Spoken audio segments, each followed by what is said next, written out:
Hey, I'd like to welcome you to another episode of the Mission Matters Marketing Podcast, your source for all things marketing. My name is Adam Torres. You can follow me on Instagram at AskAdamTorres. Keep up with my book releases, book tour schedule, signings, that other good stuff. Always love to connect with you there. And as always, if you'd like to apply to become a co-author of one of my upcoming books, just head on over to the website, missionmatters.com, and click on Become an Author to apply.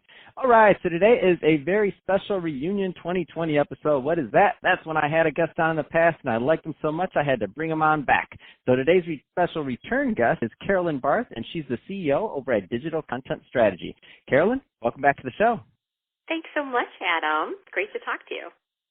So great to talk to you also, and I'm excited to get into today's topic. So crisis, PR, and pandemics, how anxiety is contagious. And for the listeners in the pre-show, Carolyn wrote this. She's so good. She didn't even know how good it was. I was like, oh, Carolyn, thank you. You wrote the title for my team. She's like, wait a minute, that was a good title. So you're in the right hands. Carolyn is the person you want to talk to about PR. And speaking of that, I don't want to assume that, Carolyn, that our listeners caught your first episode, our new listeners, that is. Tell us a little bit more about what you're doing over at Digital Content Strategy, please. Hey, Adam. So, yes, I have a guaranteed media national story that's really good for companies that are very well known in real life. And then with today's digital world, they need to bring their reputation over online. And they're usually scientists, doctors, dentists, highly educated professionals, CEOs, technology people whose mindset is a little bit different. They're so into their work that sometimes they forget that communicating their work out to the real world is as important, and using terms that people can understand are very important. So I have some national media placements that can either help establish a startup and get you on the map and fill up a lonely news section like we talked about before, or else help an established brand kind of connect with their online audiences and bring over that brand. And then it has some SEO purposes, 80 domain authority and above, and a lot of controlled media that a lot of times you need for that first story, so there's no surprises. And then I also do video marketing, PR and SEO, and I'm also doing more paid social these days. So let's get into today's topic. So crisis, PR, and pandemic, how anxiety is contagious. Where do you want to start with this one? Well, on this one, I was finding last week when some of we're really dealing in a very tough world right now because, so I have been working in the PR space for over 20 years, and some of the things I've worked on have been the H1N1 story with board-certified pathologists. And it was my job to basically sit in rooms with the CDC, with board-certified pathologists, with some of our lab testing experts, and really help communicate out scientifically accurate information when H1N1 or swine flu was big about 10 years ago, and calm the public down. So I'm reaching back into that treasure trove. I don't usually advertise that I do crisis PR, but I'm actually pretty good at it. So I love proactive PR, but crisis PR is what we need right now. And the thing we need are some facts.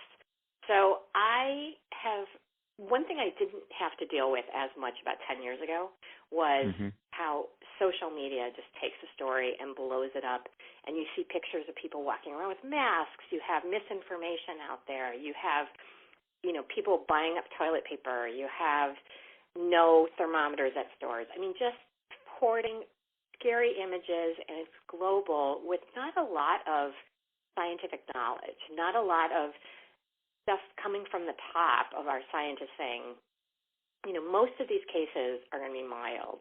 The ones we're hearing about, everybody in ICU is getting tested, one doctor told me. So we are hearing about the really extreme cases. But a lot of people will have mild cases of this, and it's like a 50-50 chance of recovery. So right now, instead of having actual information and testing in the States, we're shutting down everything. I'm in Chicago. We have no restaurants open. We have everybody social distancing, which a doctor reminds me is not supposed to be social isolation, but we're all social distancing right now. And I just want everybody to take a step back and try to apply some logic. Fear goes first to emotion, and then you have to kind of step back and say, is 100% true? Is this really everything I know about this?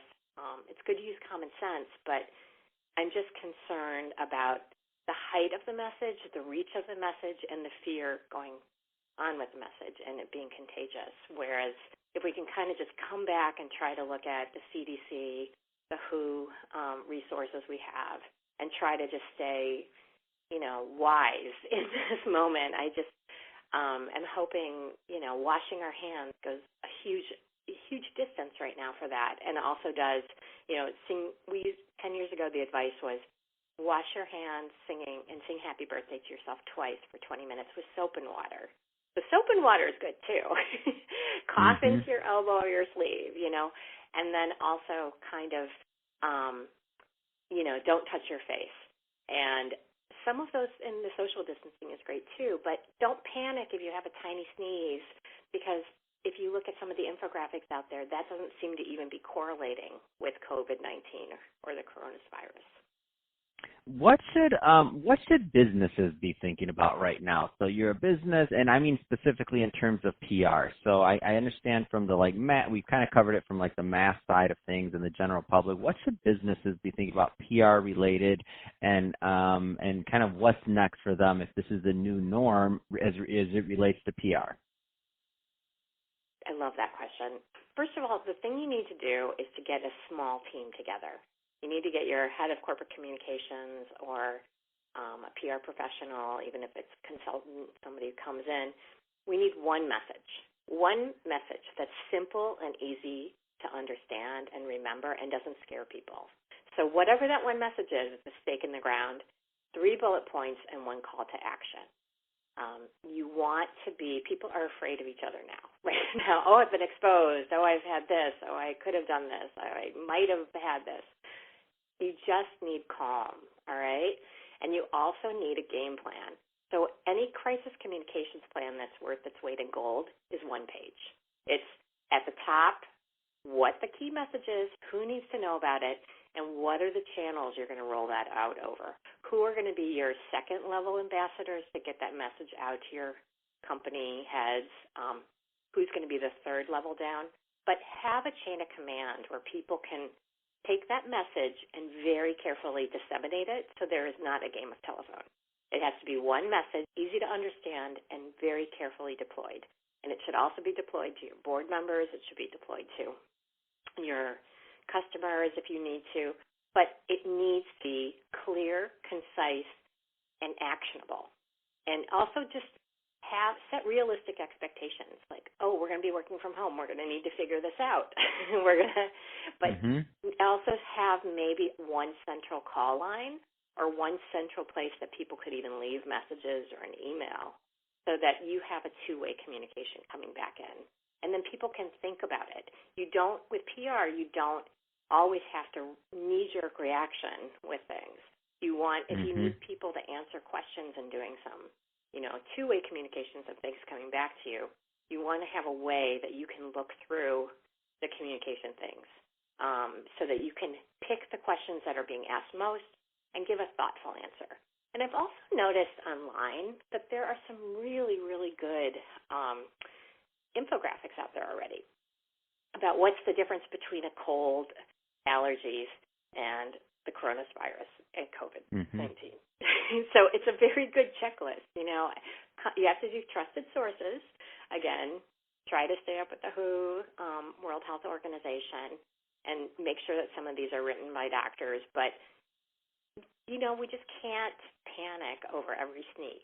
I mean, this is going to be something we're going to have to work on. No, it's a thing, and you're right. This whole from the H1N1, to now, you're right. Social media is out of control, and that's tricky because in all reality, you'd have to assume that that might be a bit of the new norm for these type of things. Because if social media was at the level it was back then, would that have been more? You know what I mean? Like you can't really say. Obviously, that's hindsight. But one thing that is the new norm, whether it has to do with the virus or anything else or how we react to it, the new norm is us being more connected. So where this would have been, if something like this happened in the past, you may not have known as much about it. You may not have had the same, like you said, the pictures and all this and the public emotion and sentiment, all of that. That's probably going to continue just because we're used to it now. But that being said, I love your message, and I was taking notes while you were talking, like I usually do. Create one message, create a strategy, create a call to action. I mean, lots of actionable tips that you gave in this episode on what people can do for crisis PR management.